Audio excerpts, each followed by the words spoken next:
Welcome back, everybody, to another episode of the League of Inches podcast. Round 15 done and dusted. So it's the review show.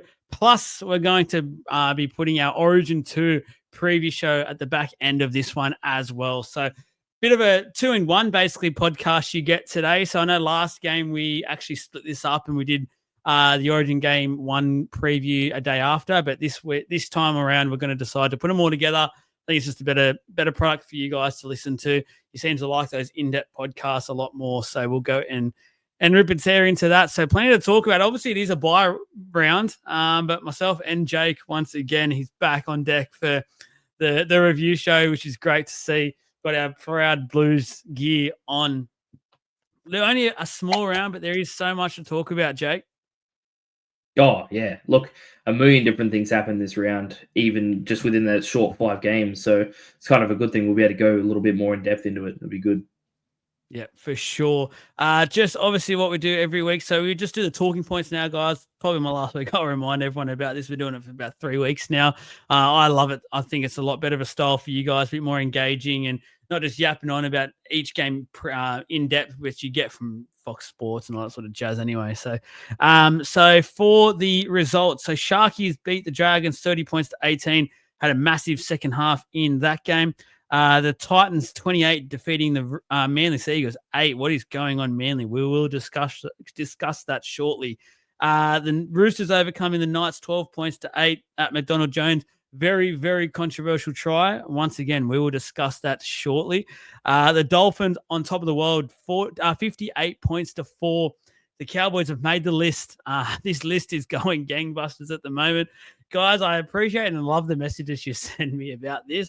I am always onto it. Do not worry. I really appreciate it. The list always comes at the right time. But yeah, plenty of question marks for the Cowboys at the moment. They're on a bit of a losing run. I think they've only won 1 of the last 6 or so games. The Bulldogs beating the South Sydney Rabbitohs today, 24 points to 18 as well. Going across to the ladder. So at the moment, you have got that's stuff me. They haven't updated that part. Hold on. So here we go. So the Bulldogs first, 26 points.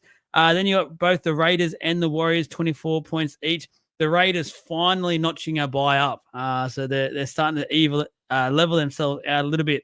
The Storm, the first team here that have got all 3 buys now done. So interesting for them to balance that these next 2 Origin games coming in. So they're 4th on 22 points. And there's a gap. So 4-point gap with the Sharkies 18 points, only 1 buy though compared to the Storm's 3. The Dolphins, Broncos, Roosters all on 16 points, and that's your top 8. The Panthers are sneaking up, 15 points in 9th. Cowboys also on 15 points in 10th. Manly, Dragons, Tigers, Rabbits all on 14 points. Then you got the Knights, Eels, and Titans, 12 points each. It is bloody close. I think if there's anything to go off there, the biggest talking point there is how close this competition is at the moment. And goodness me, Jake, it is setting up this run home perfectly. Oh, absolutely. I mean, I think pretty much if you look at it, like 14th being on 14 points and then 5th being on 18 points, it can go anywhere. Like anything, honestly, can happen. A team strings together 3 or 4 wins, and it can just go from there. And we're just sitting there going, wow, like what happened here? Yeah, it's insane. I'm absolutely loving these competitions. It's a tipster's nightmare, having nightmares when it comes to tipping each and every week, but I love it as well. It's absolutely fantastic. Probably the less you know about footy is probably the better you're doing at tipping this year. So look at the results in the ladder at the moment. Let us know how you are going.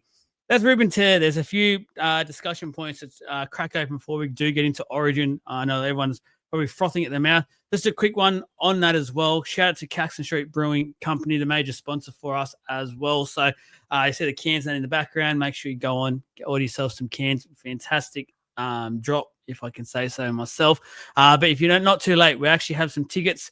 I've got a giveaway tonight, which is going to be one and done. So not enough time to enter that, but you can still buy them, $55 per ticket. Unlimited wings throughout the night. So it's a 2-hour package, 7 to 9. So watching the game, unlimited wings, pretty much all you can drink as well. Bar for the beer on tap, wine, soft drinks, things like that. So awesome package. make sure you go and check out the Caxton Street Brewing Co.'s website to get your tickets there, or just their social media sites. For first talking point here, I want to talk about the Dragons. Coach Shane Flanagan is in a bit of a predicament here, Jakey boy. They've obviously dropped Lachlan Ilias. What is it now? About 6 weeks ago now, it feels like it is. Maybe just a bit less. It was Magic Round or around then. And then they basically have put Flano, his son, Kyle Flanagan, to halfback. He wants to be the main guy of the team. He came out publicly and said that a couple of weeks ago. I'm going to say it right now. I do not want to be harsh, but it's not working. There is huge issues for mine in the halves when it comes to the Dragons. And I'm starting to feel for Shane Flanagan because, yep, he's done it to himself. He did sign Kyle. And I've said it so many times, this father-son coaching combination, it is so hard to do. I know the Clearys are making it look easy, but it is so, so difficult, especially when it comes to this moment where you've already dropped one playmaker. I would argue and say Kyle's been looking worse than what Lachlan did when he was playing in the top grade. I'm going to say it now. I think it's time to drop Kyle, but does he have it in him, Jakey boy, to drop him? I don't think he has it in him to drop him. And it's going to get to a point where, in my opinion, it's going to get to a point where it's his job. It's his job or his son having that halfback position, right? And then what's the point of losing your job over that when as soon as you're out, they're just going to drop him anyway? Like, you might as well just bite the bullet and go, right, let's figure out what's actually best for this team because obviously this isn't working. Because the biggest thing that I am worried about for the Dragons is that divide. As soon as, and it's probably already started there'd probably be some chat around in the dressing sheds and stuff like that of, like, oh, nepotism or like, oh, he's, like Lockie's not getting a crack here, or we have some younger people up and coming who might do a better job. They're not having a crack and no one else can get a sniff because he's your son. That's where there becomes it could become a bit of a divide kind of thing in there. And if they're winning games, sure, there's no issue, right? Pick him every day of the week, but they're not, and they're not winning games. And so it becomes a bit of a, like, maybe we just need to make a change here. It was working when he was at the Sharks. He had him playing up every now and then. I don't think he was their starter at the time. I don't think, but he was when he was playing. He was when he was playing and coming through, he looked really good. I remember that because that's why the Roosters sort of went and snagged him the way that they did. But just at the time when he was at the Roosters, I thought, yeah, sweet, he's a halfback. He's going to be one of the better halfbacks ever. He actually looked really, really good there. And then they did that. They dropped him. And you know what?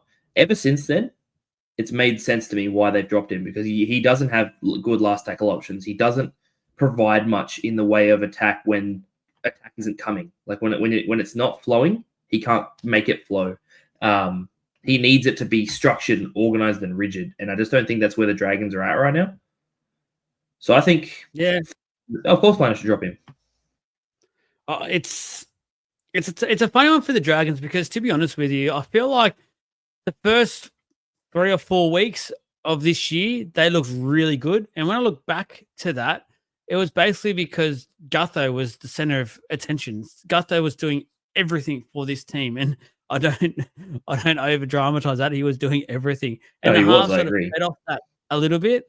And then I noticed after that, it was like Flano sort of tried to overcomplicate things in a way and tried to take the pressure back onto the halves for whatever reason. I totally understand it. It's the halves game, but at the time and probably still, their halves just aren't up to it. Like, I feel like they're easily, for mine, last place when it comes to if you were to rank all the halves in the competition, the halves pairings, they'd be last, and they've been last for mine the whole year, no matter who they go to. And I'm not bagging liking King Tonga here. He's a youngster coming through. This is not up to him to solve this issue. He's playing his game. To be honest, he's actually looked pretty good in patches in this team that's the way it is. So there's a huge decision there to make. And I don't think there's a few, when I put that status up the other day, a few were saying, oh, let's get through this year and we'll get next year when we've got Atkinson coming in. They still need someone with Atkinson. That's the issue for mine. I don't think next year going in with Ilias or Flanagan, to be fair, is the right option. Like, they need someone else. Like,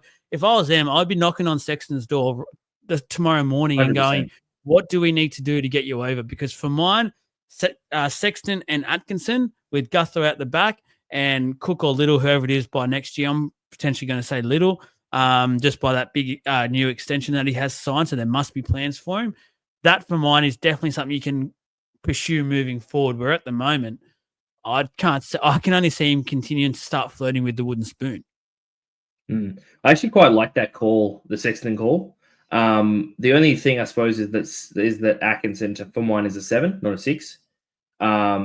So potentially the way I'd consider going is that Sandon Smith route if it does open up, try to get a genuine 6. Obviously they have like in King Togia coming through, so it sort of depends on whether they want to take that chance on a young up and coming rookie and then go through that way. It looks like that's what they're trying to do with him playing every week in and out at the moment. So they'll probably end up going with him, I'd imagine. But then Daniel Atkinson being his partner with Gutho at the back, I actually really like. They need to have an additional bit of depth because it can't be Ilias and Flanagan as their depth options, especially not on the money they're on. I mean, to be fair, actually, scratch that. Ilias isn't a bad depth option. I actually don't think he's not the worst depth option. Like, if you needed a player to step up, yeah, that's fine. But he shouldn't be your starting half. And he's not at the moment, which obviously, but Flanagan needs to just go, I think. Kyle Flanagan or Ilias, one of them needs to go, and one of them needs to be the backup half, and that's it. It's so interesting, isn't it? It's just one of those ones where I just feel like as a coach, you sort of put the personal side almost to the forefront here because at the end of the day, it's his son. Like, and I'm not going to be overcritical here for him. I get it's love. It's your family. It's the guy you probably see every day, and you got all these memories with so far. It's such a ruthless business, and to go back to how I started this whole segment was the fact that it's why we say it's almost. I just personally, if it was in my situation, I just probably wouldn't go there and wouldn't sign my own son in the first place because it just feels like it's so hard to. And I love that for Ivan when he did say to Jet, go to New Zealand, go and experience that and go be over there and be your own person. Because could you imagine the pressure coming in as a Jet, as a Cleary, not just after Nathan with the success, not just your father, but your sons, your brothers there as well. That's just ridiculous. But anyway, moving on to the Sharks, and that was a win for them. I'm not even going to say it was a good win because, to be honest with you, they were horrible in that first half. I know they came back.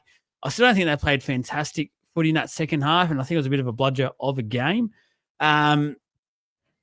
Where I've got this big, bold statement to make, okay? And I get it's probably going to come with some throwback. I get it's going to bring some probably comments to things, but I'll wear it and I'll reply to them all, so keep them coming.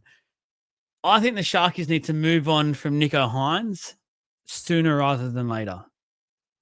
Big, I know, but I think your $1 million man, I think the fact that he's consistently at the moment and has been probably since his Dahlia medal year, playing second fiddle and not even being the guy that's demanding the ball as your $1 million plus man, I think is pretty shocking. I can't think of any other team really where your $1 million man isn't the forefront of your team, barring injuries, of course. But when they're on the field, they're not the one chasing the game and coming in for those moments and demanding the ball. Like what I've seen so far this year, a lot of, is Trindle basically being that person, acting like he's the $1 million man and taking this side and just going whenever they need to, give me the ball, I'll get us out of trouble. And Nicho, for mine, too many times this year has just sat back and been like, I'm just going to let this sort of happen type thing. I just don't know if, and obviously I'm comparing it with the price packet. I get it. I get it's a big call. I just think the Sharks would be better off to spend that money elsewhere at the moment because I do have another little part to this. I think their roster's actually getting a bit stale, and I think it's quickly catching up to them. I think a lot of people have them in this big premiership window at the moment. I actually think they're on the opposite side of it now. I think they're actually on the downhill side, and this is probably the last year before they really need to start making some wholesale changes to freshen that roster up. What are your thoughts on, I guess, the Nicho stuff, Jake? This one's very difficult for me because, to be honest with you, I've never really rated Nicho as the player for the money he's on. At the same time, though, I feel like when he does take control in a game, when he chooses to take control in a game, that's when the Sharks look dangerous and that's when they win games. Like when he puts that on, that's when it looks clean and it looks like they're sort of playing their best. The way it's looked to me this season for the Sharks is that Trindle is overcalling too much, and he's not as good as he thinks he is. That's the way I see it. I honestly think he's not as good as he thinks he is, and he's overcalling way too hard and overcalling Nico. At the same time, though, Nico needs to kind of stand up for himself and just go like, shut up. Basically, I'm the half of this team. Like I've got the 7 on my back, and I'm the half of this team. You can overcall when it's needed. You can overcall me when, like, if you see something that's 100% on, you can overcall. Other than that, don't. Like, other than that, let me run the game. And I think that they'll win more games with Nico, like, being more dominant. So I don't think it's time to let him go, but I think they need to experiment with potentially Daniel Atkinson outside of Nico. I know that it's not going to be permanent or long term, but I think that he's not going to be as trying to like take the limelight off Nico. So I think that might be something that might work, and then Trindle sort of shifts on once the game started going potentially. I don't know. This is not necessarily the call I would go with. I'm just trying to throw something out there. I just don't think the solution is to get rid of Nico, because I think we've seen what he can do. I just don't think. I think he needs a halves partner that like will go with him as opposed to trying to overcall him. That's just what it looks like. They're clashing. Yeah, I wouldn't get rid of him. How long do they wait though? Because we talk about what we know what he can do. We're going to call a spade here. That was what 2 years ago now, and we've rarely seen it since. That's the concern here. And they've now spent what over 2 million since that year. And have they got? To be honest, I don't think he's been in their best 5 players in that time frame. And as $1 million man, you'd be wanting him at the top of the list every year. I don't know. You're right. Look, to be honest with you, they do get rid of him. They have $1 million, but with that $1 million extra, who do they sign? Like, what do they do with that that's better than Nico at the moment? So that's where you kind of have to go. Like, how long do they wait? Like, we've talked about a few options for the Eels. Obviously, we're looking for more for a 5'8", unless you're going to play Braden Trindle at the 7. You're sitting there going, is there anyone that they can sign right now, almost guaranteed?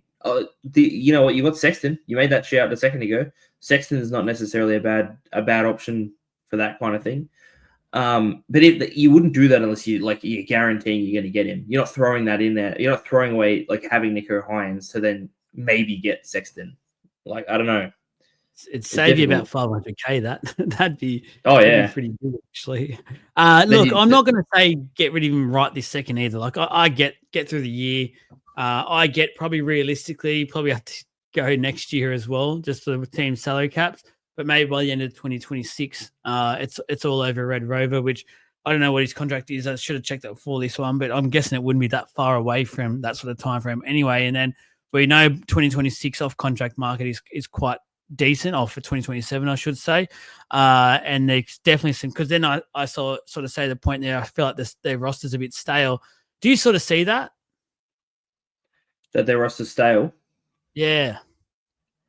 I don't know that I would say that. It just kind of feels like I wouldn't say like I'm going to go through it now. So Will Kennedy, personally, I still think he's one of the better. I not maybe top 5, but I still think he's a strong fullback option. Sione Katoa, freak. I don't think he's getting stale. Jesse Ramian potentially might be getting a touch old. Obviously, we would normally have Kale Iro. They've got Hiroti in there at the moment. He does fine, but Iro is good as well. So your backline, I'd say no, potentially. Obviously, they've just got in Adam Fanil-Blake. He's not stale. Oregon Kafusi, maybe they could use another prop to back him up, back up Adam Fanil-Blake. And as you and I both know, Oregon Kafusi doesn't actually provide that much. Like he doesn't provide as much as Teague Wooten, absolute freak. Britton Nakora, freak. McInnes, like weapon in the lock position. So I'm looking at it going, maybe their bench needs to freshen up. Like Hamlin Uele, Sifa Talakai potentially hasn't been in that incredible form. Tony Rudolph, like they could freshen up their bench potentially. But I'd actually argue that their starters are such a strong squad. So I don't see how they can really be that stale. The problem is they've had them for so long now. So I feel like they've had roughly the same squad now for 3-4 years. We keep hearing the whole thing that has been building. But the way this year's been so far, and now we're through round 15, I have not seen them yet sort of put their hand up and go, we're premiership contenders yet. Like, I know they've had a couple of decent wins here and there, but I haven't not seen that patch of football yet where it's over a 3 or 4 week period where you go, yep, they're a premiership contender. And I feel like for the squad that they've got on paper and where they should be at, I just feel like they're almost on that hill at the moment. They're at the peak, and it's about to be sliding down the mountain instead of along this premiership window where a lot of people are talking about, which could be for the next 2 or 3 years. I just feel like this back half, this last 12 or so weeks for them is absolutely huge for this squad, because if they just filter around this back half of the 8 mark for the rest of the year, I think there's got to start being some personnel change. Even the likes of, for mine, like T. Wilton and stuff, I think he has too many errors in his game. I'm not as high up on him there. I think there is a person in the back line that can probably make way just to freshen it up a little bit. Again, not apart from Iro, I think the other 3 or 4 have been there for a while now, and they haven't really achieved much at all. So sometimes it gets to the point, balancing a squad, things like that, you go, have we reached our peak here? Like, it's good players. Yep, sure. Do we want to keep having good players, or do we want to go all out and get a great player? Do we want to have one of those guys that can turn a game and things like that? So, yeah, that's just my thoughts on the Sharks. I'm a bit meh about them at the moment. I would argue if there's anything that they need more of, as opposed to necessarily a player, it's more of an attitude. So I think I would say that what they need desperately is competitors. They need 2 or 3 of those next level competitors who aren't satisfied with just sitting like in like 4th. They want to be like up there, number 1 top player. So a top team. So you want to be looking at. I'm trying to think of a good example of this now that I'm saying it. I actually can't think of anyone in my head right now. Oh, like if I was using an example of someone you can't sign, but like similar to like a Cameron Munster, or like a player that kind of you look at and just go like, I am not satisfied unless I am the best person on this field. Yeah, that type of player 100%. is what they need. 100%. And lastly on that, I think they got players like Mulatalo, who is trying to be like that enforcer style player on the field, which they do need. Yeah, but he's just gone over the edge now. He's just gone to another level. He's gone overboard. Yeah, it's just got to a stupid point where he needs to really start reeling it in. Otherwise, he'll be like a Reed Marnie, and the referees just start picking him every game, and he'll just start impacting the team too much. He'll become a liability, and then you'll need to just get rid of him because he's become too much. Next talking point, just talking on teams that are struggling and very underwhelming year so far from this team. It's the Manly Sea Eagles. Absolute shocker on the weekend against the Titans. But I'm just going to say overall, for a team that I thought was actually going to be a top 4 team this year, I was so high up on Manly, to now be sitting in 11th. They're in 11th, 14 points, 6 wins, 8 losses, 1 bye so far. I tell you what, Jake, very, very disappointing. And I just sort of want to know where the blame lies here, because something's going on. The squad that they've got, I know they've had a couple of forward injuries throughout the year, probably consistently, which hasn't helped things. I get that. But the one thing I'll say back on that, and I don't want to hear their fans whinging about that, is the fact that almost every club in the NRL this year has been smashed through injuries, really. Like every club, I can't think of a club who hasn't been, like, you look at the Dolphins at the moment, they're probably copying it worse than any club in the forwards, and they're on a win streak. They're currently sitting 6th. They're playing one of the best brands of footy we've seen all year. That's no excuse from them. Where, like for Manly, I know they're losing a couple, but I wouldn't say they're big name forwards either. Like I know, like Paseka and stuff on his game can have a decent game and be one of those big enforcer forwards, but we don't see it enough from him. So I know it's a bit of a loss for him, but I don't think it's a big enough loss to warrant being where they are. They've got DCE there, Turbo when he's fit. They've got a really great backline, in my opinion, one of the better backlines in the competition. They've got some good mobile forwards. There's not much, in my opinion, that they can just sit back and go, oh, yeah, this is why we're doing shit, basically. Like, what are you looking at when you see Manly at the moment? I've got a few issues with the Manly pack, to be completely honest with you. I know you said that you think that like it's not an excuse, but look, Ethan Bullimore is a good player, but I think he's a bench player for impact at best. I think that Takeaho is past it, to be completely honest with you. I think he's past his time. Olakawatu's a freak. We all know Olakawatu's a freak. But to be fair, this year he has been underperforming. If we're looking at that and being honest about it, he's been underperforming this year, which is huge because he's not their like go-to guy anymore for this year. I think Ben Trbojevic is a center, not a second rower. To be honest with you, that's another one. I mean, not in the pack that they've got. They're not going to play him in centers because their center wings are incredible. But I'm just saying, I don't think he's a starting second row quality player. And then obviously Jake Trbojevic is awesome, but attack-wise, he offers very little. Like he's very defensively oriented, and he's a little old now. He's not really offering what he used to in attack. So to be honest with you, I don't know what it was. Maybe it was just my like preconceptions at the start of the year. I looked at the team and went, "Wow, this is a really gun side." But I was mostly looking at the 1-7, I think, and the 1-7 looked really good. And then you look at the actual forward pack, and to be honest with you, it's not that impressive. Then I've got two other things. Oh, there you go. I was going to say, just on that, before you go into your two things, another player that I want to say needs to really start picking it up, Luke Brooks. I think he's been really disappointing this year. I was getting there. That was my next. No, you're right. That's okay. That's fine. That's just what my next bit was. So, the two halves, to be honest with you, was my two things. But like, I'll start with Luke Brooks because that's where you sort of kicked it off at. We all know he's got a running game, right? And that's what he proved to us. He's proved to us over the years he's got a running game. But I always thought he had a very fairly decent, like, short kicking game.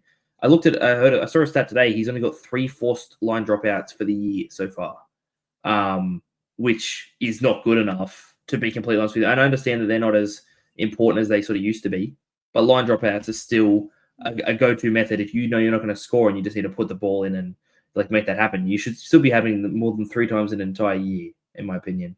But he's just been quiet. I don't know. Like when he first came in onto the scene of Manly last year, I don't know about you, but I was impressed. I was very impressed early because I've gone, wow, look what he can do around a pack that isn't the Tigers. And he came out and he absolutely crushed it. And then I think honestly, towards the back end of last year, it felt like he went quiet, and I don't think he's ever recovered. He's just never gone back to what he was at the start of the last year.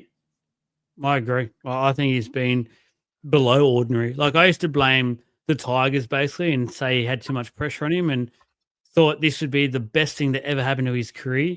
I just feel like I'm getting to the point now where I feel like the best thing to happen in his career if he goes off to Super League and gets some confidence back. Like I'm just feeling Agreed. like he's just so out of touch at the moment and maybe overawed with things. And I get some of the stuff off the field may have affected him in a way, losing his halves partner that he would have signed at the club to play alongside for a while, maybe affecting him. The fact his fullback is on and off the pitch a lot. We know 5'8" work in conjunction with their fullbacks quite a lot. That could be affecting him. But at the same time, you got some great players backing up like Leo Hopewadi and Cooler. So there's no real excuses there from a Luke Brooks point of view. There is 2 other things I want to talk about when it comes to Manly. The DCE thing, I just want to say one thing before I know you go into it. I know he's on your list, that I mentioned this when it happened, when he came out and made his announcement. And I remember I had a number of Manly fans come at me saying, what a load of shit. You don't know what you're talking about, blah, blah, blah. I was going to say right now, not to be up myself, I told you so. I said from the get-go, this would affect the club a lot. I thought it was a very selfish way to go about it from DCE. And it's turned out to be 100% the truth because it's really affected this team. There is no denying it. It has affected them. It's affected morale. They have not really played as a team since, and it's continued to unfold. He still hasn't decided what he's doing. It's gone on for this long. I don't know why. But the other flip version that just quickly off Manly, if I was DCE right now, I'd probably be contemplating retirement, to be honest with you. Like, I think he's fallen off a perch at the moment, and the Roosters would do the best thing possible if they actually just renege on this deal, if it has happened, and just find a way to just keep Sandon Smith at the club and move on forward with Walker and Sandon Smith and Savala at the background, because DCE won't deliver him a premiership in the next 2 years. No way in the world, in my opinion. I think he's completely losing it very, very quickly. And it's a shame to see because he has been a very good player for a long time. But just, I think overall, Jake, his impact, the way he decided it, there is no denying now that it really has affected that club. 100%. I guess, and this is gonna like link into Origin a little bit. I kind of in my head, I thought potentially it was just the Manly stuff, and same with Ponga, but we'll get to that potentially later. But when he went to Origin, I was like, right, this camp will do him 100, like do him wonders. He'll go into it like most people do, and they sort of come out of a camp playing better than they did before they went into it. It did obviously the opposite, considering he didn't have the best game and then got dropped. So he's now been dropped from Queensland, which I think that had to have been in his head on the weekend. But there's two ways that a player can come back, and kind of like what's the word I'm looking for? There's two ways that a player can like bounce back from that. They can either come into the next game and like show them what they're missing, really dominate that game and really do that, or they can do what DCE did and crumple. And it feels like he's crumpled there, and it might be kind of a bit of a everything in his life, like he's now decided to leave his long-time club. He's been dropped from Queensland. I think it's all coming together a little bit. And you're right. I think it's starting to look like he's past it. The only thing with DC is we know he's still got a big boot on him. We know he can still it's not as if he's not able to see the game as fast as he used to and things like that. I think he's just playing badly because he doesn't want to be there anymore, to be honest. So if he went over to the Roosters, he's at a fresh place. He might, renew his spirit for another 2 years. To be honest, it could be fine, but yeah, I don't know that I would sign him. I know as an Eels fan, I wouldn't want him signed at the club. And we're looking for a half at the moment. I wouldn't want him at the club at the way he's been acting. So yeah, I think potentially retirement couldn't be the worst shout, because you know what? Leave the game before the game leaves you. Oh, look at that quote. Look at that quote. Leave the game before it leaves you.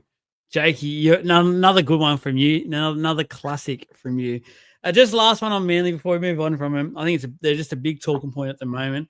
Anthony Seibold, where does he play a part in all of this? Because, again, I feel like I'm being very harsh this podcast so far, but I've never rated him as a coach. I just never have. I don't get the extension that he got at the start of the year with Manly. I really don't. I don't know why there was a rush to do that either, because I don't think there was any club on the market that would have been after Seibold. No disrespect to him. I feel like Seibold is I think he's relying on a lot of his players to save him here. I think he needs a Turbo fully fit. He needs that backline to really be firing. He needed a DCE to be all in, and nothing's happening. And then it's falling back onto having to be a really big coaching masterclass here, where we're seeing it at the Rabbitohs at the moment. They've got the main guy in Wayne Bennett doing his magic when they've got half their team out on a weekly basis almost. Where Manly, we're just not seeing anything at all. And I just feel like, with everything that's happening player-wise for them, injury-wise and DC drama and all that sort of stuff, a bit of the Seibold noise has sort of not quite been there, probably as well because he has recently re-signed that, had that extension, which, again, I think is crazy. I just feel like he isn't really the man for them moving forward either. Like, I just never – I don't know if I'm being too harsh again, but I just don't rate him as a coach. I really don't. And I think they'd be way better off with one of the coaches that doesn't have a job at the moment, like a Josh Hannay. Get him in there. Get one of these modern day coaches in there with some bright ideas, having some energy, things like that. What are your thoughts on Seibold? Well, it's just interesting. It's very interesting that you said like a young modern coach with like fresh ideas, because when I picture Manly in my head, at the moment, they actually, if you're talking about a team that feels stale to me, that's the team I'd argue would be the one that I say feels stale. But it's interesting because right at the start of the season, I remember they did a lot of short side raids. Like in the first two games, they were like using DCE and these short side raids, and they were like hitting Saab and the real outside line, and it just looked incredible. And I'm thinking, wow, these guys, what they're doing, they must be doing some crazy stuff at training, to be doing all these short side stuff that they're doing in that. And it looked real creative. And I didn't really think about the fact that Seibold was coaching at the time, but it must be some sort of credit due there because they were looking really good. But then ever since then, I've felt, even though they've won a few games here and there over the course of the last few weeks, like I said, they've felt stale. Feels like it does have to come down a little bit to the fact that they have, in my opinion, one of the worst forward packs in the comp. I think the forward pack is honestly pretty abysmal, to be fair. But like there still has to be something that they can do around, like, they're still an NRL team. They still have players who can do something, and it just feels like they're being very boring. And it feels like Manly should not be boring.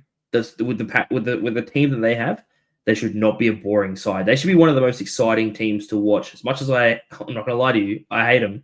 They should be one of the most exciting teams in the competition, with Saab on one wing, with Kohler. Like, they've got speed. They've got speed to burn everywhere on either side. They should be like being creative, like on a fourth tackle, a chip through to Saab, anything. But they're not. They're just playing your most basic, boring football, and it isn't working for them. They're not the Roosters. They're not the Panthers. They need to play their own brand, and he's not doing that. The worst thing for him is I feel like the gap between their best game and their worst game is the widest of any team in the competition. Yeah. And that shouldn't be with that roster in terms of some of those big name players they do have in that side. That should not be the case. So that's the huge concern there for Manly fans. And again, let us know. Let us know if we're being too harsh or something, Manly fans, and happy to chat with you about it. That try is next up. I feel that's all I need to say is that try. And everyone knows what I'm talking about. Knights against the Roosters yesterday. Siwa Wong plants it with shout out to Retro Rugby League. Actually, I've seen a funny video with him by him this morning. He did everything basically grabbing it with his hands, inverted commas there, guys, because he did it with his arm.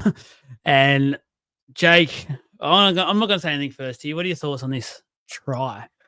Well, I saw the rules, right? So I read the rules, and everyone's like, yeah, you can ground it with your elbow and all this. And right, fair enough. That's short. That's okay. You can ground the ball with your elbow. First of all, I disagree with the fact that even should be a rule, but it is. You can ground the ball with your elbow.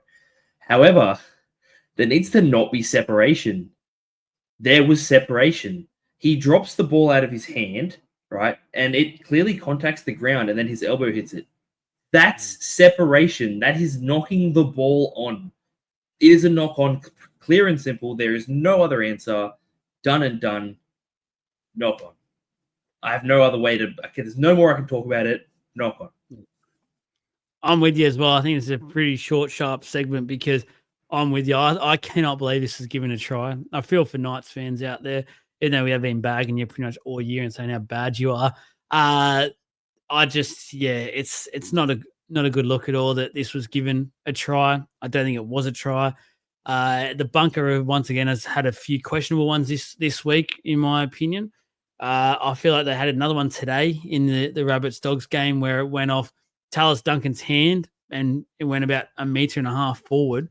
Alex Johnson got the ball and scored, and they gave it a try. I don't know how like it was clear as day. It's gone off Tallis Duncan's hand, gone forward. You could tell that by the backwards camera shot, let alone the one on the side. It was just an absolute shocking call.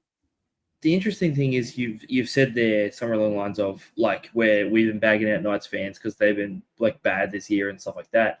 The funny thing is, right, last week's win, or it might have been they might have had a bye in between, when they versed Manly, the last game that they played, and they like that game I watched and I really I was gonna turn it off at halftime. I was like, these guys are done. Manly are all over them. And they came out in that second half and they turned it on and they looked incredible. This game was one that they should have won. If we don't count that try, they win that game, right? Yep. That's 2 in a row.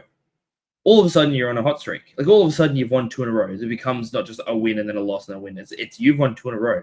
Hey, we can keep pushing here, especially with how tight the competition is. Anything can happen. And it's the thing is like, a lot of people are like, they'll say, oh, it doesn't come down to one call. Well, of course it does. Because these two teams they're NRL teams, so they're both so similar that honestly any game could go anywhere at any time. And that one call can be the difference between you winning and losing a game, which can honestly make or break a season. And that's how passionate I am about like the refs making the right calls every single time. And I understand that human error happens. And potentially if it's like a knock on in the middle of the field, right, you get away with it. But when it's so obvious and there are so many cameras and it's such a clear angle you get at it, the fact that it's still being called wrong is unbelievable and ruins the game. You're spot on. I can't agree anymore with you, to be honest with you. So we'll move on. The fins up. starting a movement. The fins up movement is in full effect at the moment. I Absolutely. was gonna say, I don't think he started that. No, I'm I pretty didn't sure start fins it, but up's good. the fins up movement is going. I mean more so like the wires up, that sort of thing. It's a movement, like it's passionate. I'm feeling like the fins. Everyone's starting to get behind the fins. They're Never. sixth place at the moment. 7 wins, 7 losses, a draw, plus 146 points differential. They have scored 408 points so far this year to be the best attacking team in the competition. They've got the second best points differential behind the Melbourne Storm. Wow. Stop it. It's starting to hurt. The Dolphins, their last 3 games, they've gone back-to-back 50. Yeah, at the moment, as a team, you don't want to verse the Dolphins because you know you'll be on the list. You'll be just automatically put on the list. I'm going to look at next week who they've got. I'm sorry, but I'm putting you on the list. You're on the list straight away. So, yeah, I'll tell you. Yeah, who is it? Before I say that, it's the Knights. They're already on the list, mate. You're on the list again. You double up. You like the Eels. You're going to go times 2. But all seriousness, Jake, I've absolutely loved watching them at the moment. Again, we've talked about Katoa so many times in this podcast. I'm trying to not go too high up again on him and put too much pressure on his shoulders, but it's becoming impossible to not. It's like almost becoming this is the norm for him. This is the talent that he has got. This is the level-headedness he's got. I said it sort of as like just a weird left field option last week when Moses went down, but I almost would have gone Katoa. Like, it just the way he's playing at the moment. I know he's a young guy and you probably don't want to go that way and scar him at that level, but what I'm also mean from that is his game and how he's played so far this year. I just feel like he'd walk into that environment and go, you know what? Just follow me. Just let's go and get this. Let's win the series over in Perth. It's all well and good. And I would have had complete faith and confidence in him doing it. Then you realign him with Herbie. Asako's back to killing it. In great form. The Hammer started to pick up form at Clubland as well. Nicarima's been probably he's been the quiet assassin in a way. When you've got those big name players all around him, he just continues to do what he does. And shout out to him for giving Herbie that try. My Supercoach team captaining him loved it and needed it. So, and then I spoke about it earlier. He had him captained. I did. I captained him. Yeah. No, I reckon Nicarima did. He did. He did as well. He plays Supercoach for sure. And had him the seas. So thank you, Mr. Nicarima. I'll buy you a dinner as well. Don't worry about that. You're getting dinners for the rest of your life. Their forward pack's depleted. There's no sugarcoating it. They haven't had their star prop now for almost 2 years. Any other team, that would be huge news. Almost weekly it'd been mentioned. It's hardly mentioned now because everyone's just gone, oh yeah, it is what it is type thing. That's like an $850,000 a year player that's off their books now. That's a huge hole. And the forwards, that's the biggest thing for Katoa. He's managing to do this sort of consistent game plan and management and just his performance week in, week out with a depleted forward pack. There's no excuses from him.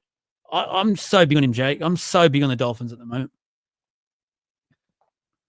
Look, in terms of if I have to look at it in terms of playing and the way that they're playing a very exciting, very sort of sounds weird, but interconnected kind of style of football. Like it feels like everyone just sort of knows their role, but also when it's on to be creative and be fluid, feels like they're doing that quite well.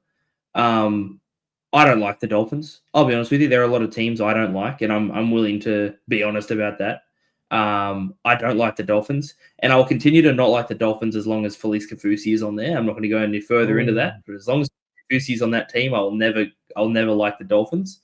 Simple as that. But other than that, I think that, like I said, they're playing exciting football, and if you're a Dolphins fan, you're sitting there and you're happy. You're happy as Larry, because like you said, points differential wise, right? They're second behind the Storm because they've been smashing teams recently. But Storm have had all 3 of their buys. These guys have had 1. They got 2 more to go. That's 4 points. That puts them 2 points behind the Storm, and that puts them in 5th right there.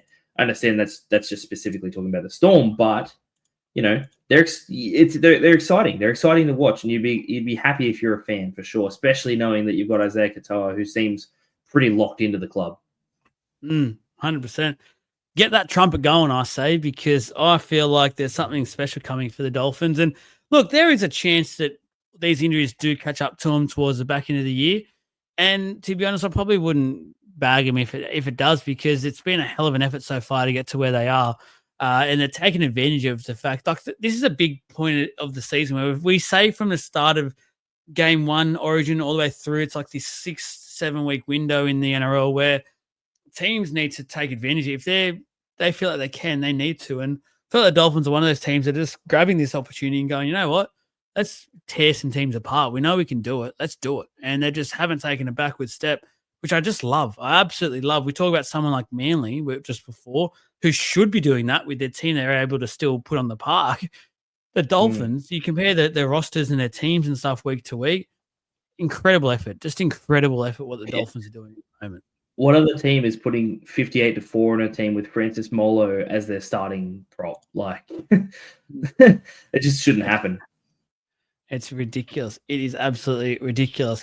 That's it for Clubland, guys. That is all we have. So it is time to fire up. That is right. The State of Origin Game 2. Shout out again to the Caxton Street Bronco. Me and Trav will be there this Wednesday at the watch party. So if you want to come down and watch Origin with us, promises to be a bit heated, which I always love, but we'll have a bit of banter as well. Good chat. Great feed. Great couple of drinks and that as well. So very keen for it. Get down there if you can. Just eat a crap load of wings, basically. It's going to be fantastic. And watch the Blues. Hopefully, hopefully the Blues get it done. So let's talk. Let's just have an open discussion about the game, how we think and see it playing out, the strengths, weaknesses, I guess, for both sides. Let's go from a Queensland point of view first. No doubt they really struggled game 1. I thought it was one of their worst Origin performances in a long time. They were basically bashed, and I said it after game 1. They were bashed by the Blues. They were bullied by the New South Wales Blues on home turf as well. Very rarely see that at Suncorp Stadium. There's just magic in the air when the Maroons run out there and they just grow an extra couple of heads. I mean legs. Shout out to you Queenslanders. But there's definitely going to be a bounce back, in my opinion, here from the Queenslanders. It's just about if they can do it consistently. And then I look at the team.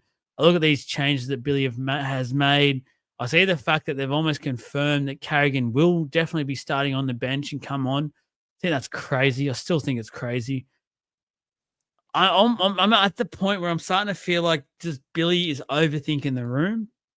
Yes, I get there will be something of a early statement maybe. I think maybe some of their players like Liero is more of a chance to go overboard though and just get into some serious trouble on the field and hurt his own team. We've seen it in the past with him doing that as well. So I don't know if he's the guy I'd be sending out there to make that message. That just seems stupid to take one of the best middle forwards in the game to start him on the bench when you want to make a statement early. Just seems utterly ridiculous. But what are your thoughts around that side of things, Jake?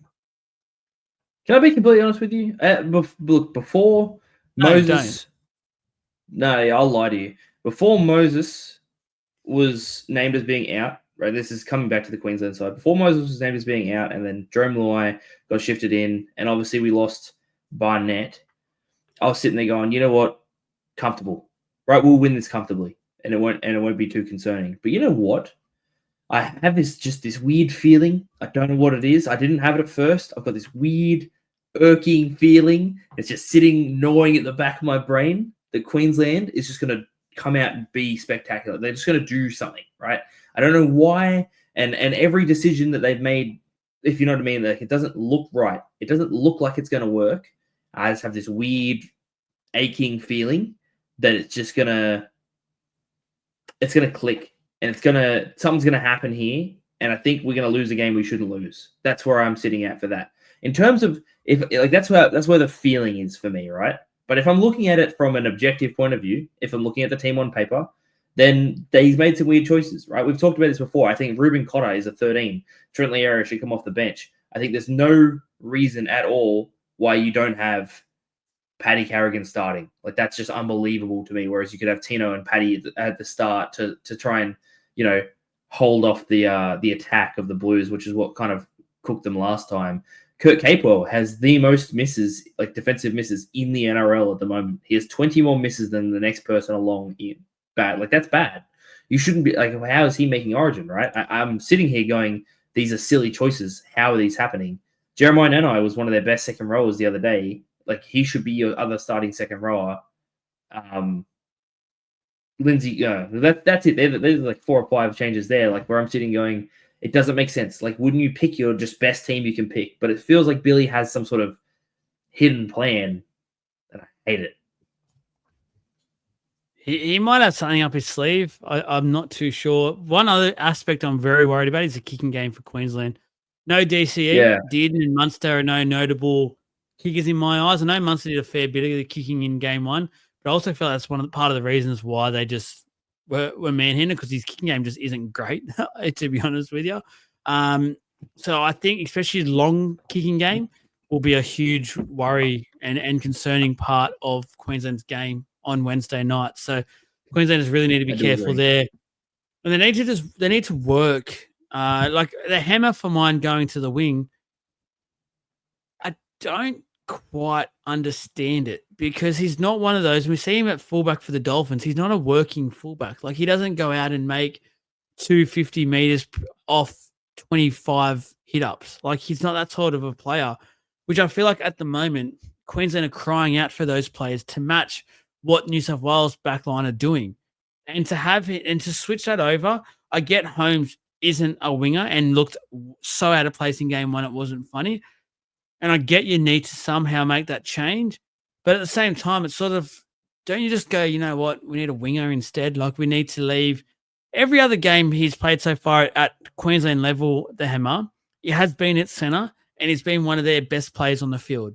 So off one performance, are they now going, okay, we're going to change you out to the wing?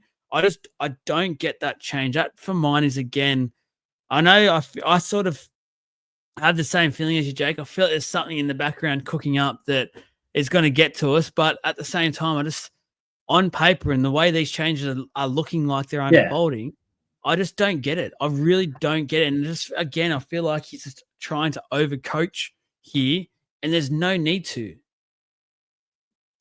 The funny thing is, with the specific call you've just made about the hammer, is if they had a better option for center, I love him on the wing. I think he's fits the body shape. He can obviously catch under a high ball. Like, he actually has a lot of and he's obviously fast, right? So if he gets that outside break, he can kind of beat his outside defender. To be honest with you, I think him playing on the wing isn't a bad shout. I think that would work. Not maybe in terms of the carries, like you said, but finishing. Like, you think about what Val Holmes used to do on the wing back against us back in the days where they flogged us all the time. He was that style of player. Just dangerous on an outside, good finish. That's the main kind of thing that he had. I think though that Val going into play center is the wrong call. That's where I'm sitting there going, I don't love the shout. I don't think he's been performing that incredibly at center at the moment for the Dragons. And so why are you rewarding that with the better position? Whereas Hammer, while he's not been incredible, I know he's playing fullback and everything, but he's been better than Val has. That's the way I see it. Like there has to be a specific reason why he's being put there. And I'm wondering if it's like to try and, because he'd be up against Lomax, would he not? He'd be on Lomax's side. Yeah. So he'll be up against Lomax. So while Lomax is big and powerful, he's potentially a touch like that touch slower than the hammer. So to be honest with you, I can kind of see them maybe trying to go around him, like trying to shift the ball out and try and make him come in and go around him with the hammer. There's ways, right? So there's obviously levels, and that's what Billy's thinking. He's obviously got stuff in mind. So I don't necessarily hate that one, but I just don't think that Val's necessarily the center option. But watch him prove me wrong. I can feel it. As soon as I say these things, it just feels like I'm getting ready for him to just show me why I'm wrong. One other one, I guess, on this side of the fence, then we'll talk about if they are to win it, how. And this guy probably is the start of it and works into it. I just want to talk about Kalen Ponga because I think he escapes a lot of criticism in game one somehow. I don't think it was anywhere near his best game, but funnily enough and coincidentally enough, I feel like that's played along with his season so far, where in a way he's relied on the fact that Newcastle's been basically dog shit, and he's been able to just lie off that and go, oh well, my Coast. team's not doing well. Yeah, I can just do it as I can. He then got away from that scene, went into a much better scene, in my opinion, full of great players. That standard had just went up so many levels for him. Yet it was the same Kalen Ponga. Like, it was just Mm. nothing had changed. He may as well have been out there in a Knights jersey because I didn't see anything to tell me that, okay, this is state of origin Ponga, because the maroon Kalen Ponga that I remember terrifies the shit out of me. He has scarred us on so many occasions. He just always looks dangerous. Game one, many times I forgot he was even out there. Oh I yeah, don't. look. I don't. Oh, sorry, you cut out. So yeah. Yeah. The way I feel is that he has to be given that second chance. Look, and he isn't playing his best football. But Reece Walsh is coming back off an injury. Who's your next other option? Who's your next option behind those two? So it's got to be KP. I think Yeah. the only way, unless look, Billy's made a bunch of changes. The only real other option you'd have is like if you wanted to go with someone just really electric, because they seem like they're going for speed, right? Like we've kind of come at them with power. It feels like they're trying to come at us with a lot of speed to boot. So potentially you'd think of like a Jaden Campbell, like might be ready for that type of like Emma. level. The hammer could go to the back, but then who do you play? Like it's that kind of idea of trying. They've obviously got specific, so they'll have key matchups they want to try and have people come up against, right? They're obviously trying to make certain things sort of happen on the field and certain scenarios they'll try to aim for. And so I think they have to go with Ponga for the fact that he has the ball skills to get it with the ball where it needs to be. Like he has that in him, not necessarily for his running game. Obviously, if he cracks that open, they'll be happy. But I don't really think that that's the main reason they're signing him. Like you're looking for ball skills, you're going to pick Ponga over Walsh. And for almost any other aspect of the game, you're picking Ponga over Walsh. The only real difference is that Walsh has insane agility and speed. Like not speed over distance, but speed, acceleration is the word I'm looking for. He has more acceleration, but it's not as if Kalen's lacking either. I know I'm not calling for his head at all. I just feel like it was fun. I just found it funny he escaped so much criticism because I do think he was quite poor in game one and has been all season. Now, the way I start to switch this is the fact that him under pressure still terrifies me. Him having the season he still has had terrifies me because he's at this level. I just felt it's got to be a game with his quality where the fingers snap and he just goes back into the Ponga that we know. And I'm starting to think it might be game two. I'm starting to think, oh no, as a New South Welshman, we've just poked the beast that first of all is the Queensland Maroons, but secondly is some of these players like Kalen Ponga front and centre to just go on, be the main star over in Perth, showing the game off to millions and millions across the country and then worldwide. And we are sitting there going, well, he's chosen today to be his comeback game. And he just starts to go back on a run in the NRL as well in game three. So I think that's where it sort of, for mine, starts to go where I think Queensland can win it. It's those players like him, Cameron Munster, who again I thought was quite ordinary game one. Harry Grant, for me, I'd be starting him off the bench, bring him on after about 15 minutes, 20 minutes, let him play out the game. Just let that original part of the game go away because he just looks so much better when he comes off the bench. He's fresh. He's such an attacking threat out of dummy half. Those sorts of players, if they can light it up and get back into that form that we know they can do, it's going to be a very hard night for the Blues. 100%. But I think the key thing that we haven't really talked about here is the reason the Blues won in that first game. Purely, honestly, this is the main reason that they won is from forward dominance. We dominated in the middle. And if we dominate in the middle again, they aren't coming back from that. They need, like, the Maroons need to weather that storm. And if they can't do that, then it's all well and good to have all these plans in place for your backs and change all that. The backs weren't the issue in the first round, and that's why he's made so many changes. I don't know how he's planning on making them work. I still really don't think that what's his name, Cotter is a second rower. Like, there's a few changes in there I don't love, but he's obviously got his reasonings, and that's what makes me sit there and go, well, okay, we'll watch and sort of see what happens here. I was more so just trying to say where I think the Maroons can win it. Trying to be a bit positive about the Maroons before we go to the blue side, but I just feel like I can't even mention the forward pack at the moment because I just don't think it's great still. I think it's probably going into this with a worse forward pack than game one on paper. I agree. I'd actually agree with that, to be honest with you. Like, just the not picking Paddy Carrigan, I can't. That's for me, like, he's a player who could play the 80 if he needed to in Origin, honestly. And I think you get your most value out of him. He isn't necessarily an impact forward.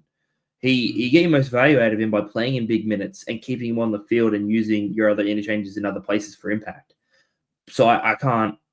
Yeah, I'm not trying to be negative. Don't get me wrong. I hate Queensland as much as the next person, but obviously we're trying to be, like, objective. But that's an objective truth is that, like, I think they've played him wrong. I think that and I will see how it goes on Wednesday, but I think they're playing him wrong. I agree. I do agree. Just lastly, do you think Tommy Dearden, obviously his little impact, what he had on game one was noticeable. I think he came on when a lot of fatigue was in the game, so it was easier for him to show that. I don't think he's been great this year when he has moved to halfback for the Cowboys, to be fair. That's where he's now going to be playing. It's not his preferred position. I still think he's a better 5'8" in this game than a halfback. I do think, and I've said it many times, he is transitioning into that halfback. I don't think he's quite there yet. I think give him another 12 months, he'll be a much better player in that position. Goodness me, it's a big call. And it's a lot of pressure now on his shoulders to get this team around the park. Coming off being 0-1 in a series where you don't have the fallback of we're playing at home in either of the next two games, it's huge, huge opportunity, yes, but that pressure gauge for Tom Dearden right now would be so high. Unbelievably. He'd be sitting there. I'd be freaking. Look, you think about if it was you, I'd be freaking out. Like, you've got the hopes of an entire state sitting on your shoulders in a position that, to be honest with you, isn't your, like, main position. Yeah. I can't get behind it. I really can't. I think the fact that he hasn't switched, like, if he's going to switch DC, which personally I don't think it's the right game to do so. I think you play the second game, and if you lose, you switch him and try it for next year and see how that sits. You don't make the changes in the second game. If you made the picks for the first game, there's no reason why you shouldn't change it for the second. I've always believed that. Unless somebody really played that terribly that you kind of have to go, right, well, but not your captain and your halfback. That's just not on. Like you said, I think that they're going to struggle with their kicking area. I think that's going to be, like, maybe short distance kicking is going to be fine, but I don't think that either of the two players have a big boot on them. And the other thing, the only real way I see it succeeding is because they're both high energy players, Munster and Dearden. I'm thinking if they both sweep both sides of the field and just they have to open up their running game early. So that's why I'm saying the forward pack needs to. They can't just match it with us. I think that they need to dominate to be able to open up for their 2-5. Like, I say half, but 2 5/8 realistically is what they are. You've got 2 5/8 on the field, and from past viewings of different games where there's been 2 realistically 5/8, it doesn't tend to work. So I don't know how that's going to work for them. Yeah, I wouldn't have made that choice, but I'm not the coach of Queensland. Mate, I agree with you. And the funny thing is, it would be different if for mine Tom Dearden's club form had been banging the door down, like bashing the door down. I think he's been solid, don't get me wrong. I think he's been good, but he hasn't been in that elite form where he's a must pick. Like I get he was probably had the best moments in game one, but also for a half, he wasn't on there getting run at constantly. Like Blues will send so much traffic at him on Wednesday. It's not funny. He would not be anywhere near the same player he was for that 15, 20-minute period in game two, because he's playing the 80 minutes. He's going to have one of the big edge back rowers terrorizing him every set, whether it's in attack or defense. And it's going to be a big game and a long game when you take that into consideration. So huge bit of look, I'm not saying I don't rate. I rate Tom Dearden. I think he's a fantastic player. I think he's got an incredible career in front of him. I think where he's come from obviously the Broncos and basically got booted from the Broncos, and now where he's at, fantastic to see. I just think it's a huge call, and I agree with what you said. I wouldn't have done it yet. I would have had the experienced guy go over to Perth and say, you know what, this is your swan song. Get it done or you're gone. And that's basically what it is. I've heard a lot of Queenslanders say, yeah, well, game one was his go, oh, yeah, get it done or see you later. Well, that doesn't make any sense to me. Like, why would you then give it to a new guy to come in and take over that 7 jersey in a part where he's on the more likely than not going to lose, because their record in Perth is abysmal. They haven't won a game over there yet.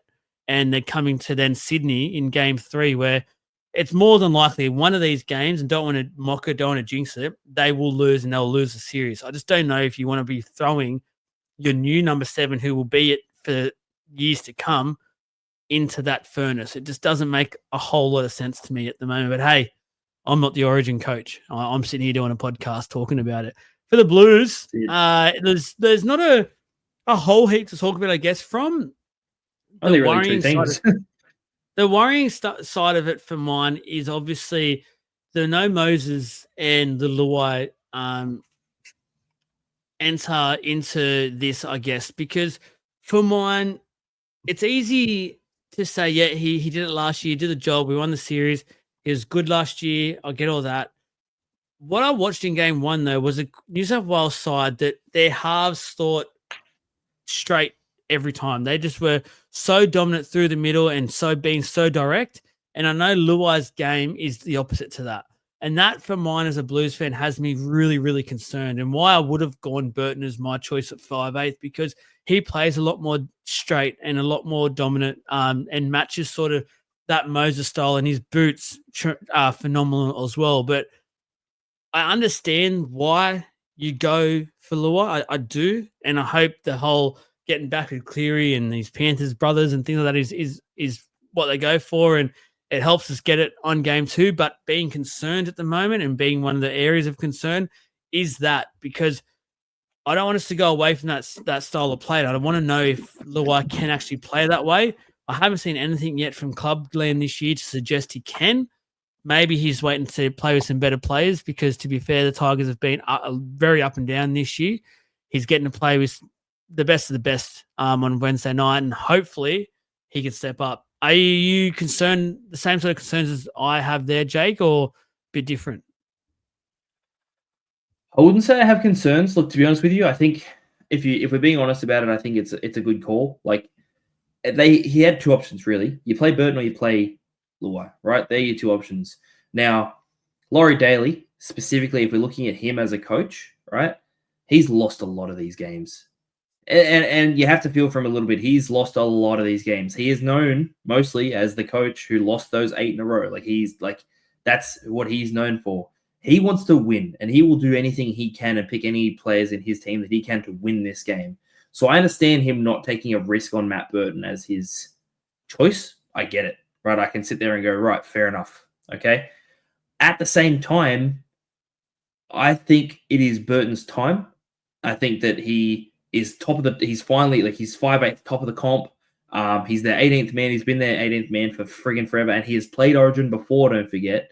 So to be honest with you, I think it was actually about time, especially pretty much knowing that Dearden was going to get picked as the half for Origin. You think about the kicking game is where I'm sort of sitting at it. So you've got Cleary, who obviously has probably the biggest boot out of the 4 halves been picked, for both teams. Luai doesn't. I'd say Luai has the shortest boot out of all 4 halves that have been kicked, other than maybe Dearden. But you think about if you had Burton there.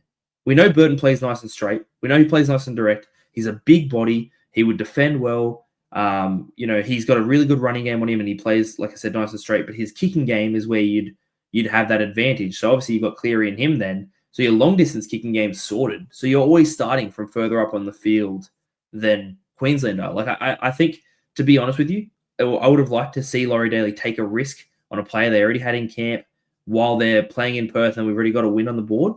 I would have liked to see them. And then potentially if we lose going into the next game, because Burton isn't like a set and forget half for us, you'd go, well, if he had a terrible game and he's the reason we lost, call in Luai and you play the third game from there. I would have loved to see Burton get his crack. And I think it's time he got his crack, to be honest with you. Yeah, I agree with that one for sure. The other change for the Blues, obviously, and again, it's probably the only concerning area for mine. Mitch Barnett out, unfortunately, that ACL injury out for the year. Huge blow for not just the Blues, but the Wars and the Wars fans out there. Terrible, terrible blow. I think the Blues will feel this because I think he did a lot of work in game one that went unnoticed. He did a lot of the scrappy stuff that you need those players in your team that just do their work and do their bit and are happy to go afterwards, have a beer and go, you know what, boys, we're doing it again next game. Unfortunately, he doesn't get the next game for this series, but that meant Maxi King, who had a really great game one, not going to put anything into that. He really did impress me after having some question marks about that appointment. He definitely lived up to it. He now gets to start in just his second game. So for a prop, probably their dream to start and have that opening hit up. He potentially gets to do that, depending on what way they do for the kickoff. That is for the Queenslanders. Then Stefano Utoi-Kamanu gets to come into the bench, being in the extended squad last game. There's my concern there. I don't have Stefano at the moment in the top 5 or 6 props in the game at the moment, and for mine, we had the opportunity to pick at least 2 of those players who I have in the top 5, probably props in the game at the moment, and we didn't do it. That has me slightly concerned because all it takes off the hit up or off the kick off, saying one of those like Payne Haas or Max King to get that one of those HIAs that can happen and they're out for the game.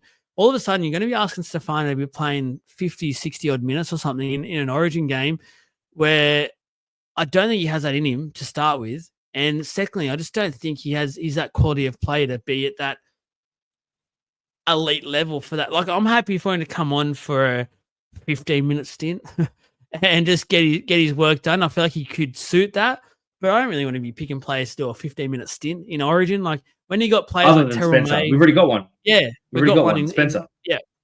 And he's the best at it. So, but I'll go into that in a second. But I'll go. I've got something to say on Spencer. And once again, I'm going at you, Gordon Tallis. So you're in my firing line once again for that. But Kailoa Matangi as well. Obviously, before today, and there's rumors and reports that he has got an injury now, but he wouldn't have even been playing today, in my opinion. He should have been on the bench for the Blues. What are your thoughts on that move there for Stefano, Jake? Are you all for it?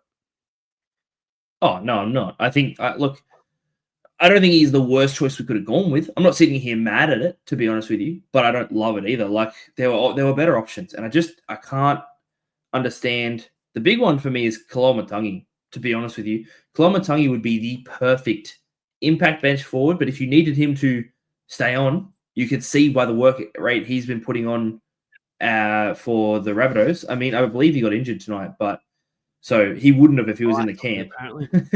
He wouldn't have if he was in the camp, obviously. Well, like he most likely wouldn't have. So then you're sitting there going, like, if you had have, anyway. They had the opportunity to bring him in, and I think that he would have been the better choice. You still shift Max King up, that's fine, and you bring him in off the bench. But like you just said, so if a player gets injured and they needed a forward to be able to stick on the field for a longer amount of time and do more work, Kailoa Matangi's your man. Like, he's running for like upwards of 300 meters, and props shouldn't be doing that. That's unbelievable. Then you sit there and I know you skipped over like naming him because it's the whole thing we've already gone through. But Terrell May, another one. You have him off the bench if that's what you need to do. Or, to be honest with you, I would start him. I think him and Payne Haas starting would make more sense with Max King being more of an impact starter, an impact sort of player. Yeah, like you sit there and it's so obvious, right? But it's just not on for some reason. I don't know why, but That is what it is. Especially if you. Oh, no, it doesn't matter. But sorry, I had a thought and then I realized it was silly.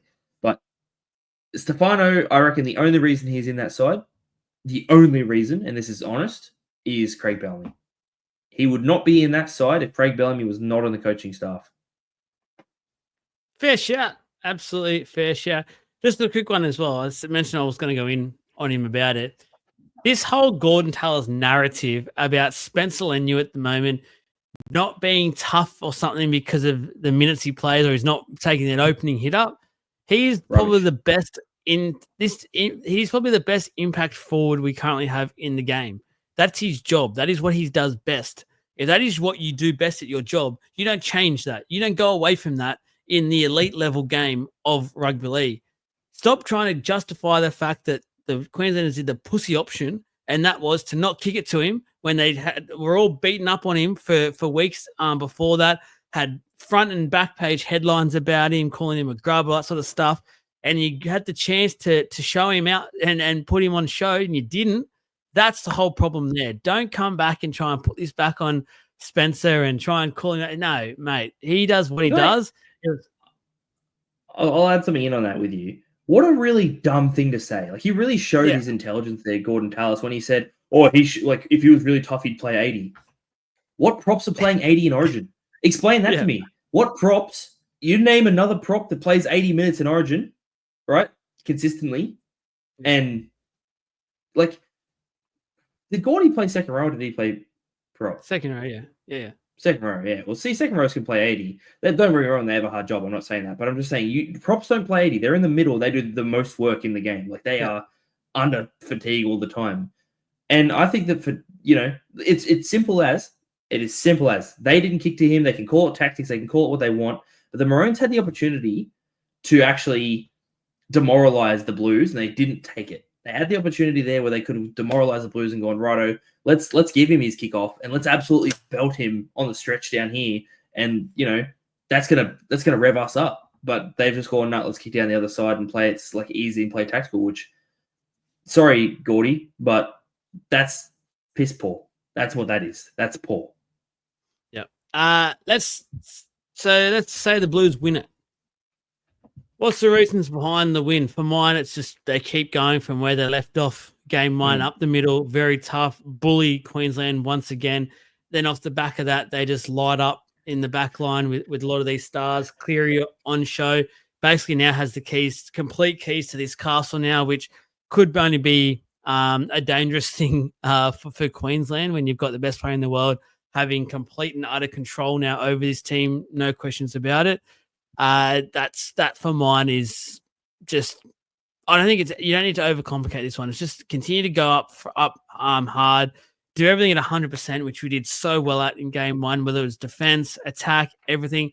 Liam Martin, Crichton on the edges were leading that from both sides of their edges. And then our wingers just working their asses off, Lomax, To'o, just do the same. Do the same, boys. And I just can't see it going anywhere but a Blues victory on Wednesday night. There's not much more I can say about it. To win this game, it is very simple. They need to play, they need to take hard, tough carries, and they have the team to do it. See, the Blues have a power game-based team, right? You've got To'o, huge meters every game, big power running. Lomax, same thing. Trell Mitt doesn't do it as much, doesn't get as engaged, but when he takes a hit up, he takes it with a bit of gusto. And then Stephen Crichton, same thing, doesn't take as many, but when he does, he's big dude, takes big meters. Forwards, through the middle, hard and fast. That's all forwards including. So all of our offense should be as strong as it was, pushing through that middle and really making them work and tiring them out. That's the goal. And then defensively, need to do what we did last time, be dominant. The thing I've always found in Origin when we do lose, it tends to be one main reason, is we're not dominant in our tackles, so we're finding out we're ending up being on the floor and they're getting up for quick play the balls and tearing us up down the middle. We cannot let that happen. That is an absolute no-no. So that's pretty much it. If we win, they're the two things we need to do: dominate in our tackles and dominate in our attack down the stretch, and just make big meters from our centers, wingers, and props. Obviously, absolutely spot on. I've already done this because I did it with the other boys when we did our game 2 side breakdown type thing. Give us your game 2 score, winner, first try scorer, and your man of the match. I'm going Blues. I'm going Blues 16-10. I'm going to say Cleary. No, 18-10. Cleary converts all his kicks. Ooh, makes up. Yeah, he makes up for it. What was the other things I needed to do? So you got your winner, you got your score, you've done that, your first try scorer, and your man of the match. My first try scorer is going to be Zach Lomax again. I think Zachy Lomax goes over again for the first. And man of the match will be Dylan Edwards. Ooh, don't mind those. Don't mind those options at all. That's it, guys. That's it from us. Obviously, plenty to talk about from the NRL's point of view. And obviously, State of Origin, the preview. Hopefully, we'll listen back on this and see. Again, please add some comments, likes, shares, all that sort of jazz. Help spread the word. We continue to grow, which I'm very, very thankful for. Thank you to everyone who's going out of their way to help us grow and do what they do. Thank you to the sponsors out there. Thanks to the Caxton Street Brewing Company once again. Just a reminder, so this week, Tuesday night, the Super Coach podcast, yep, we'll go ahead. No questions asked. Wednesday night, we normally jump on straight after the show. We won't be able to this week, just being the fact that myself, who normally sets it up, will be at Caxton with Trav. So we won't be able to. So we'll look at what to do. Maybe we can look at maybe a Thursday night thing. I'm not sure. We'll have a chat, see what we can do about getting you guys something else out this week. And I'll let you know via their socials. So just keep onto that. Make sure you keep following and go from there. Thanks, Jake. Let's go the Blues. Get them up. Go the Blues. Go the Blues in. Go the Blues indeed. Pump up. Game 2 is just around the corner. Very, very keen. We could be talking about wrapping up the series, which we very much hope we do. Good luck. Go the Blues.